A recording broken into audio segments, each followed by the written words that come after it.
Hi everyone, welcome to Daily Tech Tutor. Today, I'll walk you through how to write an SAP appeal letter. This letter is a crucial document that explains your circumstances and demonstrates your commitment to improving your academic performance. You will begin your SAP appeal letter by including your personal details such as your name, address, email, phone number, and the date. Next, you will address the letter to the financial aid office of your institution, providing its name and address.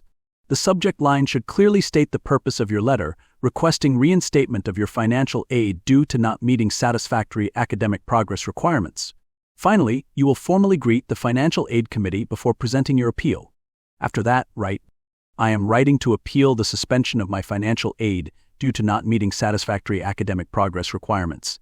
Unfortunately, during the semester year, I faced unexpected challenges, including briefly explain the circumstances, such as a medical condition, family emergency, or other hardship. These circumstances significantly impacted my academic performance, and I was unable to maintain the required GPA or course completion rate.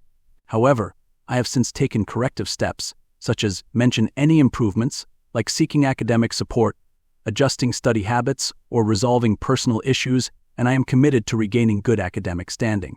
I kindly request reconsideration of my financial aid eligibility, as I am determined to complete my education successfully. I have attached supporting documentation to verify my situation and an academic plan detailing how I will improve my performance moving forward. I appreciate your time and consideration and look forward to your positive response. Sincerely, your name." Here's our sample SAP appeal letter. You'll notice how it clearly explains the reasons for not meeting satisfactory academic progress requirements and outlines the steps taken to improve your academic performance. The letter addresses any extenuating circumstances, provides supporting documents, and presents a strong commitment to regaining good academic standing. By following this format step by step, you can create a well-structured and persuasive appeal letter that increases your chances of financial aid reinstatement. This letter helps the Financial Aid Committee understand your situation and determination to succeed. And with that, I conclude today's tutorial. If you found it helpful, please like and subscribe for more tips on drafting effective academic documents.